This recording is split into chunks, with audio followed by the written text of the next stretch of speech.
오늘은 교회가 특별히 기억해서 지키는 성령 강림 주일입니다. 이 성령 강림으로부터 신약 교회가 시작이 되었고 교회의 설립일이라고도 할 수 있는 매우 중요한 절기라 할 수가 있겠죠. 오늘 이 시간 예배하는 모든 성도들에게 성령의 충만하신 은혜가 넘쳐나시기를 다시 한번 주의 이름으로 축복합니다. 지난달 7일, 4월 7일이죠. 국무회의에서 심의 의결된 2019 회계연도 국가 결산 자료를 봤더니 2020년 현재 우리나라가 보유한 국유 재산들이 있어요. 국유 재산 목록 중에서 가장 값이 비싼 것이 무엇인지 혹시 아십니까? 가장 비싼 거는요, 누리온이라고 합니다. 누리온 한번 사진 보여주시겠어요? 이게 뭐냐면 기상청이 작년에 구입을 했어요. 약 520억 원을 들여 구입한 일기예보 슈퍼컴퓨터라고 합니다. 별로 놀라지 않으시는군요. 520원이 아니고 520억을 주고 컴퓨터를 샀어요. 일기예보를 잘하기 위해서. 이게 우리나라가 보유한 국유 재산 중에서 단일 품목으로 가장 값이 비싼 거라고 합니다. 그런데 문제는 이 비싼 컴퓨터를 사놓고 일기예보를 잘 맞춰요? 못 맞춰요? 이게 문제인 거예요. 자꾸 틀려요. 그래서 국민들 원성이 자자하죠. 오죽하면 기상청 직원들 다 해고하고, 혹시 여기 기상청에서 관계되시는 분 계십니까? 우스갯소리입니다. 용서하고 들어주십시오. 어떤 사람들이 그렇게 한다는 거예요. 직원들 다 해고하고 할머니 할아버지들에게 외주를 주자. 눈 오는 날 비 오는 날은 정확하게 맞출 것이다. 오죽하면 이런 말이 있겠어요. 혹은 기상청 직원들 체육대회 날에는 꼭 비가 온다. 이런 말들도 있고. 제주도 사람들은요, 차라리 돌멩이가 슈퍼컴퓨터보다 더 낫다. 이런 얘기를 해요. 이 제주도에 날씨 알려주는 돌멩이가 있답니다. 돌이 젖어 있으면 비, 돌 위가 하얗면 눈, 돌이 잘 안 보이면 안개, 돌이 흔들리면 지진, 돌이 없어지면 태풍. 기가 막히게 맞춥니다. 진짜로요, 태풍이 왔나 봐요. 다음 사진 보시면은요, 없어졌어요. 상황이 이렇다 보니 기상청에서 나눠준 우산이 있거든요. 기념 우산에 보면은, 확대해 보면 이런 글귀가 있습니다. 기상청 직원들의 애환을 담은, 다음 사진 보여주세요. 날씨 맞추기가 너무 힘듭니다. 이 기상청 우산이에요. 일기예보는 우리 일상생활에 많은 영향을 줍니다. 중요하죠. 오늘 밖에 나갈 것인지, 야외 활동을 할 것인지 말 것인지, 아니면 비가 오는 여부에 따라 농사 스케줄을 짜고, 혹은 우리 같이 바다가 가까운 지역은 오늘 조업을 나갈 것인지 말 것인지, 파도의 높낮이에 따라서 일기예보가 얼마나 중요한지 몰라요. 하지만 가장 사람들이 일기예보에 관심을 가질 때는 가뭄이 지속될 때인 것 같습니다. 아침에 눈 뜰 때마다 뭐가 제일 궁금해요? 오늘은 비가 올 것인지 말 것인지. 이게 비가 몇 주만 안 오고 한 달 정도 가뭄이 지속되면은 논바닥이 거북이 등껍질처럼 갈라져요. 농민들의 속이 타들어가죠. 오늘날 우리나라처럼 이렇게 댐이나 저수지 혹은 관계수로가 잘 된 이런 선진국에서도 비가 몇 주 이상 안 오면은 이렇게 힘든데, 고대 사회는 어땠을까요? 더군다나 이 이스라엘 땅 같은 경우는 천수답이라고 합니다. 하늘에서 비가 내리지 않으면 이건 콘크리트보다도 더 단단한 광야 땅이에요. 씨를 뿌릴 수가 없으니 농사도 못 짓고 추수를 못 한다는 건 당연한 거죠. 근데 실제로 그런 일들이 있었습니다. 엘리야 시대 때인데 예수님께서 이렇게 말씀하십니다. 누가복음 4장 25절입니다. 시작. 내가 참으로 너희에게 이르노니 엘리야 시대에 하늘이 3년 6개월간 닫히며 온 땅에 큰 흉년이 들었을 때 이스라엘에 많은 과부가 있었습니다. 3년 6개월 동안이나, 지금 우리나라도 아마 3년 6개월 동안 가뭄이 지속된다면 난리가 날 겁니다. 더군다나 비가 오지 않으면 씨조차 뿌릴 수 없는 그 땅에 3년 6개월 동안 비가 내리지 않았다는 것은 그들의 생존과 직결되는 문제였어요. 수많은 사람들이 기근으로 죽어갔죠. 큰 흉년이 들었습니다. 이때 사람들이 가장 간절히 바라는 소식이 하나 있었다면 어떤 소식일까요? 내일 비가 올 것이다. 그 일기예보가 가장 간절한 예보 아니었을까? 아마 그 당시에 기상청이나 일기예보가 있었다면 사람들은 손꼽아 비가 온다는 일기예보를 기다렸을 겁니다. 근데 하나님께서 진짜로 그런 일기예보를 해주십니다. 열왕기상 18장 1절입니다. 하나님의 일기예보입니다. 시작. 많은 날이 지나고 제3년에 여호와의 말씀이 엘리야에게 임하여 이르시되 너는 가서 아합에게 보이라. 내가 비를 지면에 내리리라. 아멘. 비가 내릴 것이다. 사람들이 가장 듣고 싶어하는 이야기, 가장 소망하고 갈망하는 이야기, 하나님의 일기예보. 바로 오늘 본문이 이런 하나님의 일기예보에 대한 말씀인 줄로 믿습니다. 오늘 본문을 기록한 이사야는 그 시작할 때 보니까 우시야, 요담, 아하스, 히스기야 시대, 이 시대에 활동을 한 선지자다, 이렇게 성경이 기록을 하고 있는데요. 우시야 때로부터 시작되는 이 기간은 이 남유다잖아요. 우시야 왕은 남유다와 북이스라엘 모두 공통적으로 솔로몬 이후로 제2의 전성기를 맞이했던 시기였어요.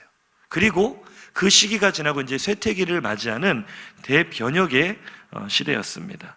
이 우시야 왕이 왕위에 등극할 당시에 북이스라엘의 왕은 여로보암 2세였습니다. 이 두 시대가 남유다와 북이스라엘 둘 다 엄청나게 번영했던, 정치적으로 번영하고 경제적으로 풍요를 누리던 시기였는데요. 먼저 북이스라엘의 상황부터 살펴보겠습니다. 여로보암 2세가 다스리던 시대인데요. 성경 말씀이 조금 길지만 내용을 생각하시면서 한번 따라오시기 바랍니다. 열왕기하 14장 25절 이하 말씀 보겠습니다. 이스라엘의 하나님 여호와께서 그의 종 가드에벨 아미떼의 아들 선지자 요나를 통하여 하신 말씀과 같이 여로보암이 이스라엘 영토를 회복하되 하맛 어귀에서부터 아라바 바다까지 하였으니 이는 여호와께서 이스라엘의 고난이 심하여 매인자도 없고 노인자도 없고 이스라엘을 도울 자도 없음을 보셨고 여호와께서 또 이스라엘의 이름을 천하에서 없이 하겠다고도 하지 아니하셨으므로 요아스의 아들 여로보암의 손으로 구원하심이었더라.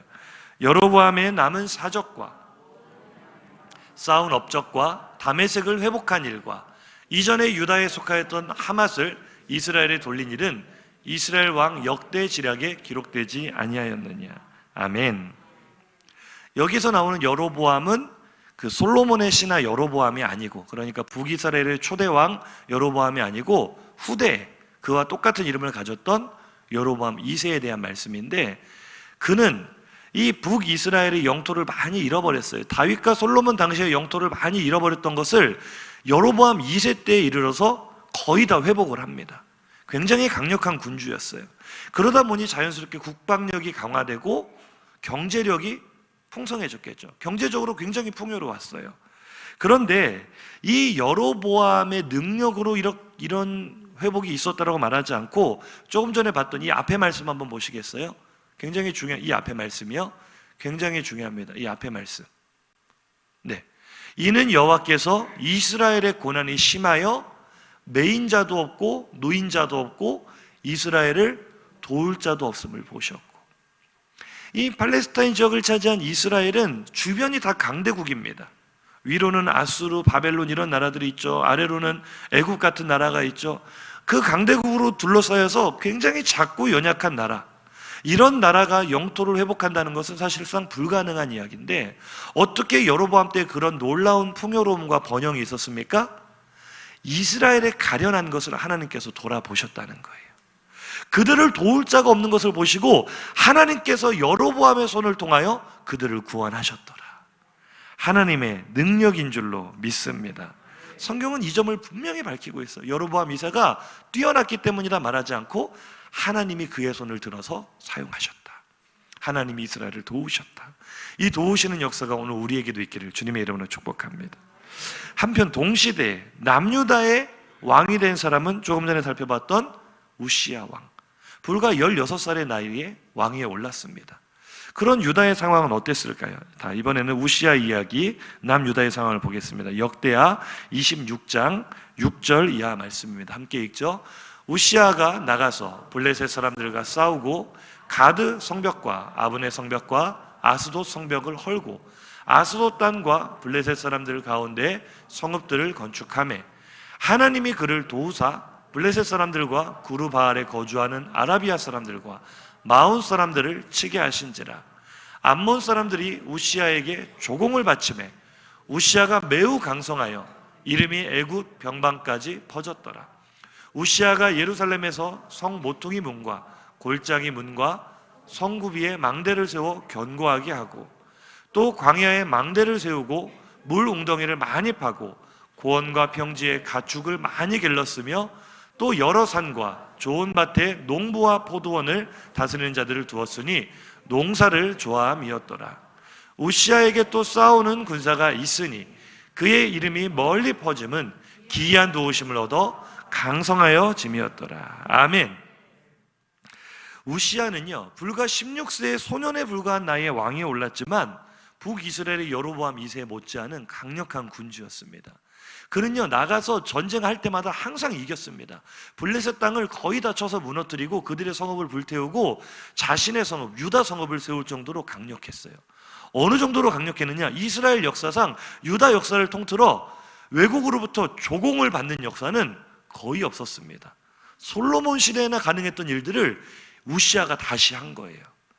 암몬으로부터 조공을 받을 정도로 강력한 나라, 그의 이름, 그 명성이 애굽 변방에까지 퍼질 정도로 군사력이 어마어마했습니다. 뿐만 아니라 가축을 키우는 목축업, 또 농업을 장려함으로 국가의 경제가 튼튼해졌어요. 솔로몬 이후로 이스라엘, 이 유다의 황금기라 할 수 있는 그 시대가 우시아 때 찾아온 거죠. 그런데 놀랍게도 이 우시아 때에 찾아온 이 번영과 축복도 성경은 우시아의 능력이다 말하지 않습니다. 조금 전에도 우리가 읽었지만 여호와께서 그를 도우사, 기억나시죠? 여호와께서 그를 도우사. 마지막 말씀 한번 보세요. 마지막 말씀 뭡니까? 기이한 도우심을 얻어 강성하여 짐이었더라. 아멘. 유다 나라는 북이스라엘보다 더 작은 나라 아닙니까? 북이스라엘이 10개의 지파를 가져갔고 유다는 단 2개의 지파밖에 없어요. 작은 이스라엘 땅에서 더 작은 나라. 하지만 하나님의 기이한 도우심이 그들을 붙드자 가장 작고 연약한 그들이 가장 강하고 명성을 떨치는 나라가 된 줄로 믿습니다. 이러한 복이 오늘 우리 성도님들의 가정마다 임하시기를 주님의 이름으로 축복합니다. 그런데 문제는 남유다나 북이스라엘 모두 황금기를 맞이했잖아요. 물질적인 번영과 풍요를 누리고 있는데 참 묘해요. 물질적으로 풍요로움과 반비례해서 그들의 영적인 상태는 점점 피폐해지기 시작하는 거예요. 먼저 여로보암과 북이스라엘을 보겠습니다. 열왕기하 14장 23절 24절입니다. 시작. 유다의 왕 요아스의 아들 아마샤 제15년에 이스라엘의 왕 요아스의 아들 여로보암이 사마리아에서 왕이 되어 41년간 다스렸으며 여호와 보시기에 악을 행하여 이스라엘에게 범죄하게 한 느밧의 아들 여로보암의 모든 죄에서 떠나지 아니하였더라. 아멘. 이게 북이스라엘의 비극이죠. 이건 북이스라엘의 왕이 되는 모든 사람에게 꼬리뼈처럼 따라다녔던 그 평가입니다. 여로보암의 특징은 무엇입니까? 자기 나라를 자기 힘으로 지키기 위해 우상숭배를 장려했던 왕이에요. 하나님께서 솔로몬의 신하에 불과했던 그에게 10개의 지파를 띄워주며 나라의 왕으로 세우셨는데 그는 금송아지 우상을 세우고 절기를 바꾸고 레위 사람 아닌 사람들을 제사장으로 세우면서 온 이스라엘을 범죄하게 했던 악의 대명사. 북이스라엘의 왕들은 전부 다 여로보암의 길로 행하였더라, 여로보암의 길로 행하였더라, 다 꼬리표처럼 그 평가가 따라다니는데 이 여로보암 2세는 정말 이름값을 톡톡히 한 사람입니다. 자기 이름도 여로보암인데 자기 선대의 그 여로보암의 이름을 따라서 악을 행하였더라. 다른 사람은 다 그래도 이렇게 놀라운 복을 받은 여로보암이 그렇게 하면 되겠어요, 안 되겠어요? 근데 이게 인간의 교만함이에요. 하나님께서 복을 주시고 풍요롭게 하시고 번영하게 하셨으면 거기에 감사하고 하나님을 높여야 되는데 마치 자신의 힘으로 그 자리에 올라간 것처럼 교만해집니다. 그래서 범죄예요. 그래서 이스라엘은 여로보암 2세 이후로 몰락의 길을 걷게 됩니다. 어떻게 됩니까? 이 우시아가 여로보암과 동시대 왕이 됐다 그랬잖아요. 유다의 역사는 우시아, 요담, 아하스, 히스기야, 이렇게, 이게 이사야가 활동했던 시대거든요. 이 시대 동안에 북이스라엘은 나라가 망해버립니다. 그렇게 황금기를 맞이했음에도 불구하고 하나님께서 엄청난 복을 주셨음에도 불구하고 그가 교만하였을 때 그 강성했던 나라가 한순간에 쪼그라들고 아수르에 의해 멸망당하는 그런 비극을 맞이하게 되죠. 그렇다면 우시아는 어땠을까요? 다윗의 후손이니까 남유다의 상황은 좀 나았을까요? 우시아의 상황 한번 살펴보겠습니다. 이번엔 남유다의 상황입니다. 복을 받은 이후의 모습, 역대하 26장 16절 19절입니다. 시작. 그가 강성하여짐에 그의 마음이 교만하여 악을 행하여 그의 하나님 여호와께 범죄하되 곧 여호와의 성전에 들어가서 향단에 분향하려 한지라. 제사장 아사랴가 여호와의 용맹한 제사장 80명을 데리고 그의 뒤를 따라 들어가서 우시아 왕 곁에 서서 그에게 이르되 우시아여, 여호와께 분향하는 일은 왕이 할 바가 아니요 오직 분향하기 위하여 구별함을 받은 아론의 자손 제사장들이 할 바니 성소에서 나가소서. 왕이 범죄하였으니 하나님 여호와께서 영광을 얻지 못하리이다. 우시아가 손으로 향로를 잡고 분향하려 하다가 화를 내니 그가 제사장에게 화를 낼 때 여호와의 전 안 향단 곁 제사장들 앞에서 그의 이마에 나병이 생긴지라. 아멘. 여로보암 2세가 이름값을 톡톡히 한 왕이었다면 이 우시아 왕 또한 용두삼이 인생이었어요. 그가 처음에 왕이 되었을 땐 여호와 보시기에 정직하게 행하여 다윗처럼 선군이 될 줄 알았는데 하나님께서 기이한 도우심으로 그를 강성해지게 만들어 주시자 그의 마음이 어떻게 됐다고요? 교만해졌어요. 마음이 교만해진 증거가 무엇인지 아십니까? 한번 점검해 보세요. 마음이 교만해진 증거는 하나님의 말씀을 무시해요. 하나님의 말씀을 생명처럼 여기는 사람은 겸손한 사람입니다. 근데 하나님의 말씀은 뭐 그러거나 말거나, 말씀이 그렇다라고 하여도 말씀을 따라가는 게 아니라 말씀보다 내 생각이 옳아요. 내 방식이 옳아요. 하나님의 말씀을 듣기는 듣지만 전혀 그 말씀이 내 삶에 영향을 주지 않는다. 그렇다면 그는 교만한 사람입니다. 옆에 계신 성도님을 바라보며 이렇게 인사하시겠습니다. 성도님의 얼굴을 보니 겸손하시군요. 우리 하평교회 성도들 모두는 하나님의 말씀대로 순종하는 겸손한 분들인 줄로 믿습니다. 근데 우시아는 그렇게 하지 못했어요. 사실은 우시아는 엄청난, 솔로몬 이후에 어마어마한 복을 받은 왕이거든요. 유다가 이렇게 강성했던 적이 없어요. 하나님의 기이한 도우심, 그를 도우셨다고 말하는데 그는 하나님을 버렸습니다. 그래서 북이스라엘과 남유다 모두 참 아이러니하게도 가장 놀라운 번영과 풍요를 누리는 순간 그들의 마음은 하나님을 떠났고 두 나라 모두 이때로부터 내리막길을 걷기 시작합니다. 물론 남유다는 그래도 하나님의 특별한 사랑을 받아서 히스기야나 또 요시야 같은 마지막 등불들이 일어나기는 하지만 사실 이때 북이스라엘은 망해버리고 유다도 얼마 되지 않아서 같이 망하는 운명을 따르게 됩니다. 그리고 이 순간에 유다가 망하지는 않지만 북이스라엘이 망했을 때 그 아수르에 의해 남유다도 예루살렘을 제외한 전 국토가 쑥대밭이 됩니다. 예루살렘은 포위를 당하게 되죠. 이런 심판을 받게 되는 역사, 우리가 성경을 통해 알고 있는 역사인데 오늘 이 이스라엘의 역사, 이사야 시대의 그 배경을 묵상하다가 이 유다와 이스라엘의 역사가 우리 대한민국의 역사와 너무나 오버랩되는 것을 느꼈어요. 우리나라 역사 뭐 다 살펴볼 수는 없지만 19세기 근대부터만 살펴보더라도 19세기 초에 이 서양 문물이 물밀듯이 이 아시아로 밀려 들어오기 시작해서 중국도 일본도 개화가 되었죠. 그런데 그때 당시 우리나라 조선은 흥선대원군이 쇄국 정책을 펼쳤어요. 다른 나라보다 개화가 늦어졌죠. 근대화에서 굉장히 뒤처진 나라가 되었고 그 결과는 어떻게 나타났습니까? 일제가 우리나라를 침략해서 수치스러운 일제 강점기를 보내게 되죠. 온 나라가 일본에게 얼마나 시달렸는지 젊은 남자들은 다 징용으로 끌려가고 농사 지은 거 다 전쟁 물자로 빼앗기고 나라가 정말 쪼그라들 대로 쪼그라들어서 사실 우리의 힘으로는 독립할 힘도 없었죠. 북이스라엘에게 임했던 하나님의 역사가 우리 대한민국에도 임한 줄로 믿습니다. 우리를 도울 자가 없는 것을 하나님께서 보시고 남유다에 임한 하나님의 도우심이 우리에게 임한 줄로 믿습니다. 하나님의 기이한 도우심으로 인류 역사상 개발된 가장 무서운 무기가 이 원자폭탄이잖아. 이 원자폭탄이 개발은 되었지만 실전에서 사용된 것은 인류 역사상 딱 한 번뿐입니다. 언제입니까? 바로 대한민국의 독립을 일으킨 그 사건이에요. 하나님의 기이한 도우심인 줄로 믿습니다.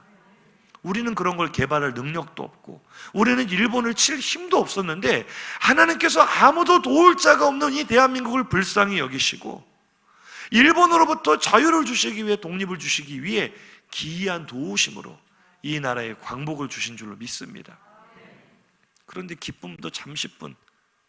광복을 얻기는 얻었는데 나라가 힘이 없으니까 미국과 소련의 냉전 시대에 두 나라가 남북으로 들어와서 신탁 통치를 해요. 서로 간에 분열이 많아요. 갈등이 많아요. 그러다가 1950년에 6.25가 발발을 하죠. 온 나라가 전쟁터가 되었습니다. 그나마 있던 모든 기관과 산업시설 다 파괴되었고 농지가 파괴되었고 얼마나 이 나라가 가난한 나라가 되었는지 전쟁 직후에 1955년에 1인당 국민 총생산 GNP죠. 그때는 우리나라는 GDP라는 것을 적용할 수도 없는 나라여서 GDP 자료는 남아있지 않습니다. 지금 남아있는 자료는 1955년 우리나라의 국민 총생산 GNP가 1인당 국민 총생산이 67달러. 67달러면 지금으로 한 사람은 얼마입니까? 한 사람의 국민이 1년 동안 생산할 수 있는 경제력이 10만 원이 채 되지 않았다는 거예요. 얼마나 비참한 나라입니까? 세계 최빈국이었습니다. 이 나라 대한민국이. 메가더 장군이 전쟁이 끝난 직후 대한민국을 바라보면 뭐라고 했는지 아세요? 이 나라가 전쟁 피해에서 복구되는 데는 100년으로도 부족하다 그랬어요. 100년이 걸려도 이 전쟁 피해를 복구할 수 없을 것이다. 그 정도로 처참한 나라가 이 나라 대한민국이었는데 이때 또다시 하나님의 기이한 도우심이 이 민족에게 임합니다. 세계 역사상 이런 일은 없었어요.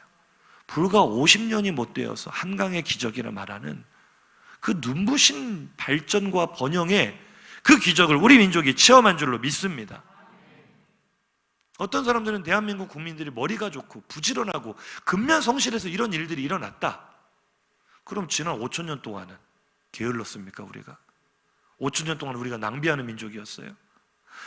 정말 사람들이 오늘날 교회를 비판하고 이 복음을 무시하는 사람들이요, 너무나 역사를 몰라서 그래요. 대한민국의 역사를 조금만 공부해보면 복음이 이 나라를 살린 거예요. 복음이 들어오기 전에 이 나라가 얼마나 가난하고 얼마나 비참한 상황이었는지 역사가 증명하고 있어요. 복음이 들어와 이 나라에 학교를 세우고 병원을 세우고 이 나라의 복음의 물결이 하나님의 기이한 도우심으로 이 민족을 세계 제일 가는 민족으로 세워주신 줄로 믿습니다. 전쟁 직후에 세계에서 가장 가난했던 이 나라가 작년 기준으로 국내 총생산 GDP 규모가 1조 6,194억 달러. 놀라지 않으시는 것은 이게 얼마나 큰 돈인지를 모르시기 때문에 1인당 GDP로 환산하면 3만 달러가 훨씬 넘고요. 지금 우리나라의 경제력은 전 세계 10위권입니다. 세계에서 제일 가난했던 나라가 저 학교 다닐 때만 해도요, 우리나라 보고 선진국이라고 안 했어요. 우리나라 선진국이 되는 게 목표라고 배웠습니다. 우리나라는 개발도상국이다. 근데 지금 대한민국을 개발도상국이라 말하는 나라가 어디 있습니까? 그 유럽의 화려한 나라들, 어지간한 나라들 다 우리나라보다 아래에 있어요. 우리나라가요, 미국이나 일본 같은 나라와 어깨를 나란히 한다니까요. 놀라지도 않으시잖아요. 너무나 당연하게 하나님께서 우시아와 여로보암만 도우신 게 아니에요. 하나님께서 북이스라엘과 남유다만 도우신 게 아니라 이 나라 대한민국, 우리 민족은 하나님의 특별한 보살피심과 기이한 도우심을 받아 여기까지 온 나라와 민족인 줄로 믿습니다. 정말 그렇게 믿으시면 아멘 하시기 바랍니다. 아멘. 그런데 역사가 반복되듯이 북이스라엘과 남유다가 그 풍요로움 속에 하나님을 잊어버렸듯이 이 나라 대한민국이 언제부터인가 굉장히 힘들어지고 있잖아요. 많은 사람들이 정치에서 그 원인을 찾고 경제에서 그 원인을 찾는데 문제의 원인은 거기 있는 게 아닙니다. 교회에서부터 문제의 원인을 찾아야 돼요. 우리들에게서도 이 문제의 원인을 찾아야 돼요. 남유다와 북이스라엘도 눈에 보이는 지표들이 먼저 드러난 게 아닙니다. 시작은 영적인 타락이었어요. 그건 눈에 보이지 않습니다. 하나님의 도우심을 받았지만, 하나님의 복을 받았지만 그들이 영적으로 교만해지고 타락하기 시작했을 때, 그들이 하나님께 등을 돌리기 시작했을 때 경제 지표도, 군사력 지표도, 모든 이 정치적 지표도 하나씩 하나씩 거꾸로지기 시작하는 거예요. 영적인 문제가 시작인데 오늘날 대한민국의 문제도 마찬가지예요. 성도들이, 우리 이 자리에 앉아 계신 성도님들은 다 기억하시잖아요. 우리가 70년대 80년대 어떻게 예수를 믿었는지 알고 계시잖아요. 그때는 우리 안에 하나님에 대한 갈망이 있었어요. 아멘이십니까? 사모함이 있었다고요. 교회마다 어느 교회에서 부흥사경회 말씀 사경회 한다 그러면 본교회 성도들은 물론이고 옆 교회, 옆 동네 교회들까지 다 몰려들어서 밥 식사 제공하는 데가 어디 있습니까? 밥 굶어가면서도 금식하면서도 그렇게 은혜 받기를 사모했다고요. 그 열정 가운데 하나님께서 이 나라에 복의 복을 부어주신 줄로 믿습니다. 근데 지금은 너무 편안해요. 지금은 특히 우리 지금 다음 세대는요, 저도 그렇지만 저도 보릿고개 모릅니다. 저도 태어났을 때 우리나라 보릿고개는 지난 다음이었고, 하물며 지금 태어난 다음 세대들은요, 보릿고개가 뭐예요? 태어날 때부터 이 나라가 이미 세계 10위권의 강대국이에요. 모든 것이 너무나 풍요로워요. 하나님 찾지 않아도 돈만 있으면 못할 것이 없다. 이게 이 시대를 지배하고 있는, 이게 만몬 우상 아닙니까? 우리가 하나님을 버렸어요. 믿는다는 성도들의 마음에 하나님에 대한 갈망이 사라졌어요. 예배를 드리는데 사모함이 없어요. 정말 예배 드리기 위하여 몸부림치는 발버둥치는 그 모습이 없고, 하나님 앞에 기도하는 시간도 점점 짧아지죠. 우리 하나님 앞에 정말 눈물 뿌려 온 몸으로 온 마음을 쏟아내며 기도한 때가 언제인지 추억이 가물가물하신 분 있지 않으십니까? 예배가 의식화되고 형식화되고, 다음 세대는 점점 교회에서 사라져가는데 부모들이 거기에 대한 위기의식도 없어요. 내 자녀가 예수를 제대로 믿지 못해 마음 아픈 것보다 좋은 대학에 가지 못해 마음 아파하는 부모들이 더 많아요. 믿는 부모들 가운데. 이 영적인 타락 아닙니까? 이 나라가 무너지고 있어요. 영적인 문제는요, 한번 따라 하시죠. 영적인 문제는 반드시 실제적인 재앙으로 나타납니다. 오늘 본문이 그런 이야기를 하고 있어요. 이사야가 활동하던 시대는 유다가 풍요로움을 누렸던 시대였는데, 이사야는 그 가운데 이런 경고를 하고 있습니다. 하나님께서 주신 말씀입니다. 오늘 본문 9절에서 10절입니다. 시작. 너희 안일한 여인들아, 일어나 내 목소리를 들을지어다. 너희 염려 없는 딸들아, 내 말에 귀를 기울일지어다. 너희 염려 없는 여자들아, 1년 남짓 지나면 너희가 당황하리니 포도 수확이 없으며 열매 거두는 일이 이르지 않을 것입니다. 아멘. 그들의 문제는 영적인 문제였습니다. 너희 안일한 여인들아, 여자들만 문제라는 게 아니에요. 유다 민족이 너무나 안일했다는 거예요. 하나님께 복을 받는 것을 당연시했다는 거예요. 하나님께 드리는 예배는 아주 형식적으로만 드리면서 무사 안일주의에 빠져 있었어요. 모든 것이 풍요로우니까 이대로 살아도 된다 생각했어요. 그것이 그들의 문제의 시작이었는데, 하나님은 너희의 안일함 때문에, 너희의 나태함 때문에, 너희의 직무유기 때문에 이제 너희가 당황할 일들이 벌어질 것이다. 재앙을 예고하십니다. 재앙에 대한 예보가 먼저 있었어요. 어떤 재앙입니까? 풍요와 번영을 걷어가시겠다는 무서운 말씀이 있어요. 이거는 그들의 일상의 삶이 무너져 내리는 것을 의미합니다. 포도가 더 이상 그들을 풍요롭게 하고 기름지게 했던 포도나무가 그들에게 수확을 주지 않고 열매를 주지 않겠답니다.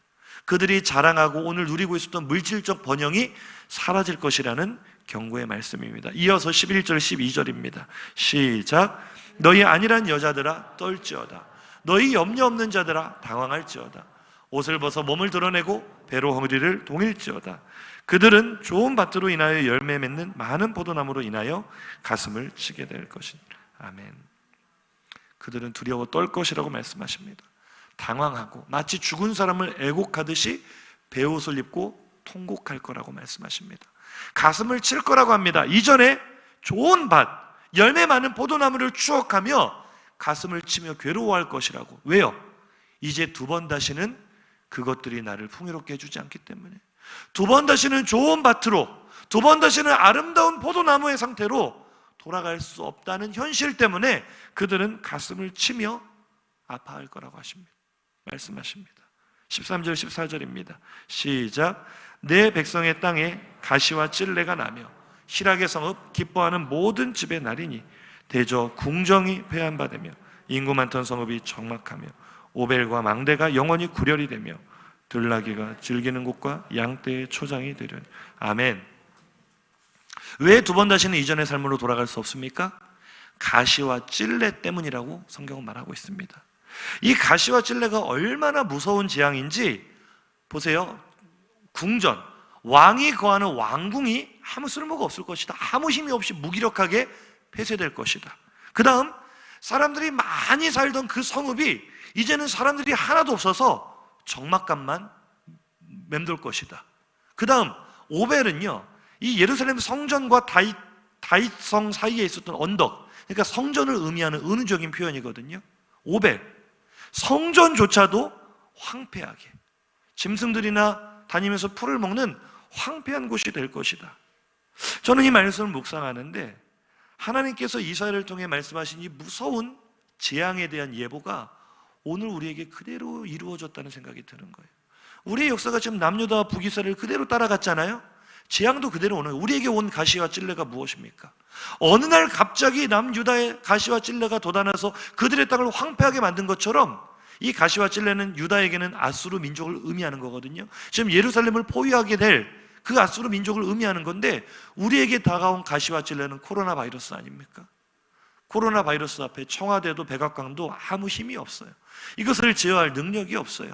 사람이 많이 다니던 곳들도 사람이 이제 더 이상 왕래할 수가 없어요. 전염이 되니까 적막한 곳이 됩니다. 성전조차도, 예배당조차도 마음껏 예배를 드릴 수 없는 황폐한 곳으로 변해버리는 이 무서운 재앙이 오늘 우리에게 닥친 거예요. 포도나무와 좋은 밭으로 인하여 가슴을 치리라. 왜요? 다시는 예전의 그 아름다운 소출을 얻을 수 없기 때문에. 지금 이미 대기업 CEO들은 회의에 들어갔습니다. 전략 수립에 들어갔어요. 어떤 전략이요? 그들의 전제가 있습니다. 이제 두 번 다시는 코로나 이전 시대로 돌아갈 수 없다. 전 세계에서 가장 머리가 좋은 기업인들, CEO들은 이미 그걸 전제하고 있어요. 이제 코로나 전으로 돌아가지 못하니까 우리 기업들이 생존하기 위해서는 언택트 시대, 비대면 시대에 맞는 전략을 새로 수립을 해야 된다. 이제 기업의 운영 패러다임을 바꿔야 된다. 그러지 않으면 다 죽는다. 가장 움직임이 빠른 그들이 이제 두 번 다시는 코로나 이전으로 돌아갈 수 없다는 부정적인 전망을 내놓고 있어요. 그들의 말이 아니겠죠. 과학자들이 충분히 연구하고 그런 부정적인 결과가 나오는 거겠죠. 우리가 지금 얼마나 무서운 재앙을 맞이하고 있는지 모릅니다. 온 땅이 코로나 바이러스로 황폐하고 있습니다. 메마르고 있습니다. 자녀들을 학교에 개학을 해서 보내고는 있지만 너무나 마음이 불안하시죠. 밖에서 식사하는 것조차 꺼려지고 예배조차 마음껏 드릴 수 없는 온 땅이 가물어 메마른 광야가 되어 있습니다.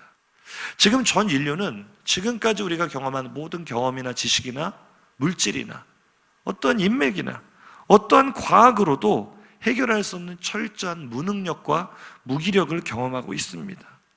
이제 우리가 이런 상황 속에서 무엇을 바랄 수 있을까요? 다시 한번 질문하겠습니다. 가뭄이 오래 지속되고 있습니다. 사람들이 가장 기다리는 소식, 가장 기다리는 일기예보가 어떤 소식이라고요? 비가 내릴 것이다. 마찬가지입니다. 지금 절망의 광야를 지나고 있는 우리들이 간절히 갈망하고 바라야 될 것은 이 황폐한 땅을 치유하시고 다시 살리실 영이 소낙비처럼 내리시겠다는 성령 예보인 줄로 믿습니다. 오늘 하나님은 절망의 한가운데서 마침내 위에서부터 영을 내려주시겠다는 성령 예보를 하고 계세요. 오늘 본문이 바로 성령 예보에 대한 말씀이에요. 오늘 본문 15절 한번 읽어보시죠. 얼마나 감격스러운 말씀인지 모릅니다. 절망의 땅에 울려 퍼지는 성령 예보의 말씀 함께 읽겠습니다. 마침내 위에서부터 영을 우리에게 부어주시리니 광야가 아름다운 밭이 되며 아름다운 밭을 숲으로 여기게 되리라. 아멘. 과학자들은 말합니다. 코로나 이전으로 돌아갈 수 없다고. 그게 과학적으로 진실일 수 있어요. 과학적인 사실일 수 있어요. 우리는 절망에 빠져 있습니다. 하나님이 답답한 삶을 언제까지 살아야 됩니까? 우리는 아무도 우리를 도와줄 사람이 없고 이 문제를 해결할 능력도 없습니다. 철저한 무기력에 빠져 있는 우리에게 가장 필요한 것은 마침내 위에서부터 영을 부어주시리니 광야 같은 너희 인생을, 광야같이 메말라 있는 이 땅을 내가 치유하리라. 아름다운 밭으로 만들어 주리라. 울창한 숲으로 여기게 되리라. 하나님이 일으키시는 회복은 단지 예전의 모습으로 돌아가는 수준이 아니라 이전보다 더 아름답게 만들어 주시는 것입니다. 믿으십니까? 한번 따라 하시죠. 성령님은 회복의 영이십니다. 믿으시면 아멘 하시기 바랍니다. 성령님은 무너진 모든 곳, 황폐한 모든 것을 다시 살리십니다. 하나님은 우리의 힘으로 되살릴 수 없는 그것을 살리시기 위해 우리에게 회복의 영으로 성령을 보내주신 줄로 믿습니다. 그리고 약속대로 성령님은 2000년 전 오순절 마가다락 땅에 임하신 줄로 믿습니다. 오늘 성령 강림 주일은 바로 그 성령 강림의 사건을 기념하며 예배하는 날입니다. 이미 오신 성령님, 이제 우리의 기도는 명확합니다. 한번 따라 하실까요? 이미 오신 성령님, 내 안에도 임하시옵소서. 우리 교회에도 임하시옵소서. 이 울산 땅에도 임하시옵소서. 이 나라 대한민국에 임하시옵소서. 크게 따라하세요. 세계 열방에 임하시옵소서. 우리 정말 갈망하는 마음으로 성령님을 기다리며 함께 고백하기를 원합니다. 우리의 상황을 고백하며 빈들의 마른 풀같이 시들은 나의 영혼. 주님, 우리가 시들어 있습니다. 주님의 허락한 성, 우리는 성령 예보를 기다립니다. 가물어 메마른 땅에, 가물어 메마른 땅에 단비를 내리시듯 성령의 단비를 부어 우리 광야 같은 우리의 모든 상황을 주님 베껴내놓고 빈들의 마른 불같이, 빈들의 마른 불, 주님 내 영혼이 시들어 있습니다. 주님 우리 가정이 메말라 있습니다. 우리의 일터가 황폐해 있습니다. 주님 우리는 성령 예보를 기다립니다. 간절히 기다리네. 아멘. 가물어 메마른 땅에 단비를 내리시, 마침내 위로부터 영을 부어주시리니 단비를 부어 세세. 우리 갈망하며 찬양할까요? 하늘 문 열어주세요. 주님 하늘 문 여소서. 하늘 문 여소서. 주의 뜻 이루게 성령님 오소서. 이 땅에 갈망하는 마음으로 하늘 문 여소서. 하늘 문 여소서. 우리를 통하여 하나님의 뜻이 이루어지기를 간절히 소망합니다. 성령님 오소서. 내 심령 위에, 우리 교회 위에, 이 지역과 나라와 민족 위에 영원히. 할렐루야. 하나님은 황폐하고 무너진 우리의 삶의 현장에 회복을 위해 성령님을 보내주신 줄로 믿습니다. 성령님은 어떤 능력이나 기운 같은 게 아니에요. 그분은 삼위일체 하나님이십니다. 하나님께서 친히 우리를 회복시켜 주시기 위해 우리 위에 임하신 줄로 믿습니다. 성령님이 임하시면은요, 광야가 아름다운 밭이 되고 숲이 될 뿐만 아니라 하나님이 다스리시는 하나님의 나라가 성령님이 임하신 곳으로부터 확장되기 시작합니다. 본문 16절 17절입니다. 시작. 그때 정의가 광야에 거하며 공의가 아름다운 밭에 거하리니 공의의 열매는 화평이요 공의의 결과는 영원한 평안과 안전이라. 아멘. 저는 그랬잖아요. 우리 교회가 화평교회니까 성경을 읽다가 화평이라는 단어만 나오면 그렇게 좋아요. 오늘 본문도 얼마나 제가 은혜 받았게요. 하나님께서는 정의가 광야 같은 우리 인생에 임하게 하시고 성령님이 임하시니까요. 하나님의 공의가 아름다운 밭에, 우리가 회복된 그 삶의 터전에 공의가 임하면 화평, 평강, 평화, 이거 구약에서 모두 같은 단어를 씁니다. 샬롬이라는 단어를 써요. 샬롬이 무엇입니까? 토부가 형성화된 모습이에요. 하나님이 지으신 복의 완전한 상태가 이루어진 상태가 바로 샬롬입니다.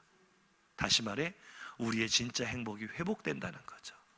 따라 하시죠. 성령이 임하시면 행복이 회복됩니다. 하나님의 나라가 이루어집니다. 바람 잘 날 없는 내 삶에도 내 인생에도 하나님이 성령이 임하시면 진짜 행복이 살아나고 우리의 모든 삶의 영역이 살아나는 회복의 역사가 일어나게 될 줄로 믿습니다. 온 나라도 전 세계도 코로나 바이러스로 신음하고 있지만 그것보다도 주님, 지금 제 인생이 너무 광야 같습니다. 제가 너무나 힘든 시기를 지나고 있습니다. 혹시 이런 성도님들 계시지 않습니까? 성령이 임하시면 변화됩니다. 정말 아멘이십니까? 부끄럽지만 제 고백을 잠깐 하려고 그래요. 고등학교 시절에 제가 얼마나 철이 없고 방황을 했던지 참 힘든 시기를 보냈어요. 학교 졸업을 어떻게 했는가 싶을 정도로. 저는요, 제가 이렇게 간증하지 않으면 아무도 몰라요. 그냥 겉으로만 보면은 참 평탄하게 이렇게 아주 귀족처럼 이렇게 왔을 거라고, 그렇게 생각 안 하시는군요. 저만 생각하는군. 사람들이 그렇게 아는데 사실 과거가 있습니다. 굉장히 부끄러운 과거가 있고 너무나 힘든 시기를 보내면서 결국 그 결과가 금방 나타나더라고요. 저는 뭐 나이 많이 먹고 후회라는 줄 알았는데 고등학교 졸업하자마자 후회가 물밀듯이 찾아오는데 남들 다 가는 대학을 갈 수가 없었어요. 뭐 학교 생활을 제대로 하지 않았으니 4년제 대학, 저 대학 갈 때는 4년제 대학 못 가는 사람이 어디 있습니까? 근데 저는 남들 다 가는 4년제 대학도 못 갔어요. 완전히 실패한 인생이었고, 뭐 대학을 못 가서 실패한 인생이 아니라 저는 꿈이 없었어요. 하고 싶은 일이 없었어요. 아무 소망이 없었어요. 하기 싫은 일은 딱 하나 있었습니다. 목사가 되는 건 진짜 하기 싫었습니다. 부모님을 보면서 우리 아버지처럼, 우리 부모님처럼 어떻게 저 목회자의 삶 너무 힘든데, 하나님은 그때부터 이미 그 계획을 하셨겠지만 저는 설마 하나님이 나 같은 사람을 목사를 시키실 일은 없겠지만 만약에라도 시키신다면 어떻게 도망갈까? 하기 싫은 건 딱 그 한 가지였고 하고 싶은 일은 아무것도 없었어요. 꿈도 없었어요. 소망도 없었어요. 그런데 참 어떻게 보면은 비참했죠. 다른 친구들은 대학에 가서 꿈을 키워가는데 저는 경쟁에서도 뒤처졌고 하고 싶은 일도 없고 미래의 꿈도 없고 그냥 시간만 흘려보냈던 거예요. 인생을 허비하고 낭비했던 거죠. 그런데 이때 제가 성령님을 체험하게 됩니다. 하나님께서는 아무도 도울 사람이 없는 가련한 인생을 불쌍히 여기시고 회복의 영을 제 위에 부어주셨는데, 뭐 시간이 없기 때문에 제가 이제 결과만 말씀을 드릴게요. 하나님께서 얼마나 따뜻한 품으로 저를 안아주시고, 오늘 제가 예배 시작할 때 멘트가 그거잖아요. 따뜻한 성령님의 품에 우리를 안아주시고, 제가 경험한 성령님은 그랬어요. 가장 따뜻한 음성으로 나는 너를 사랑한다. 나는 너를 향한 놀라운 계획을 가지고 있다. 저의 상처 입은 영혼을 어루만지시고 치유하시고 저의 생각과 가치관을 바꾸셨어요. 그런데 보세요.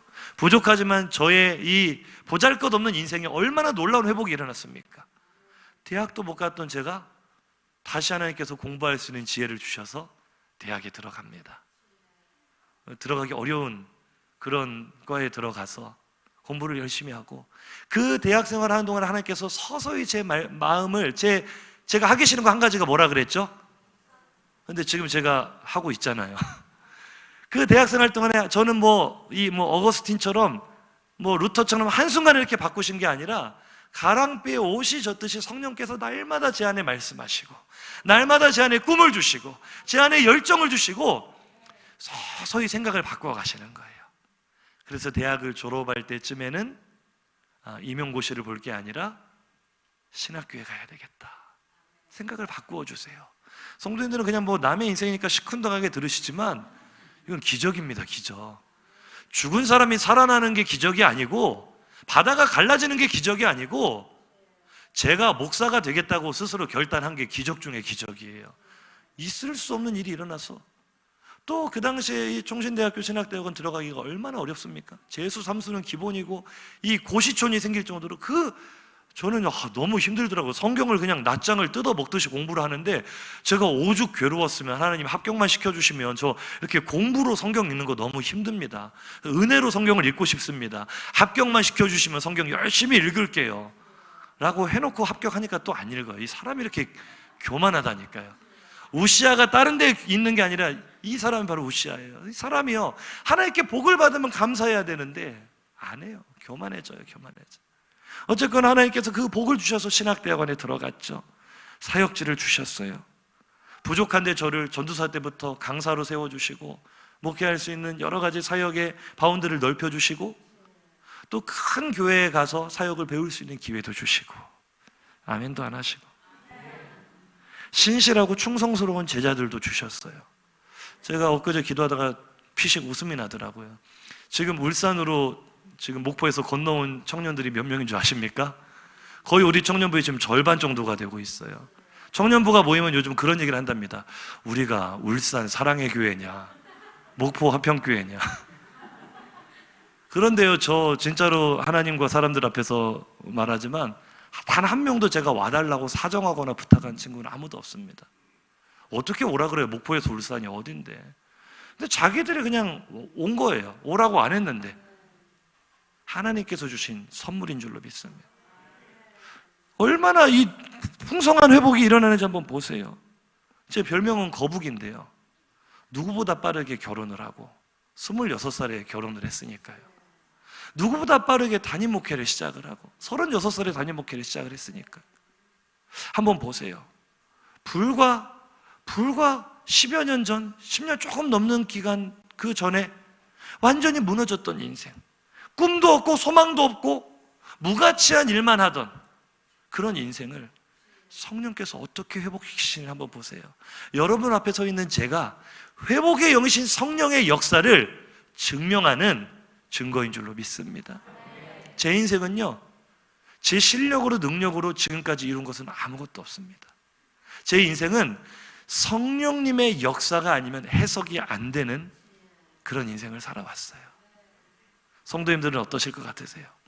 내 삶에는 그런 일이 일어나지 않을 거라 생각하십니까? 아닙니다. 누구에게나, 어떠한 사람에게나 회복의 영이신 성령님이 임하시면 가물어 메마른 우리의 심령에 단비가 내리고 생명의 싹이 돋아나고 아름다운 열매를 맺는 역사가 일어나는 줄로 믿으시기 바랍니다. 한번 인사하시겠습니다. 성도님도 회복됩니다. 광야 같은 인생도 회복됩니다. 말씀을 줄여 마치려고 합니다. 성도님을 향한 하나님의 놀라운 계획이 얼마나 놀라우신지 아십니까? 얼마나 위대한 계획을 가지고 계신지 아십니까? 고린도전서 2장 9절에서 10절입니다. 함께 읽습니다.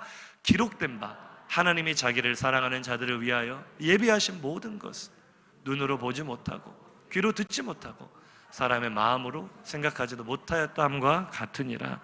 오직 하나님이 성령으로 이것을 우리에게 보이셨으니 성령은 모든 것 곧 하나님의 깊은 것까지도 통달하시느니라. 아멘. 할렐루야. 하나님께서 우리 성도님 한 분 한 분을 위해 예비하신 놀라운 은혜는요, 한마디로 이거예요. 따라할까요? 듣도 보도 못한 은혜. 크게 좀 따라해 보세요. 듣도 보도 못한 은혜. 상상도 못한 은혜. 기대가 되지 않으십니까? 좀 기대가 되는 표정으로 설교를 들어주시기 바랍니다.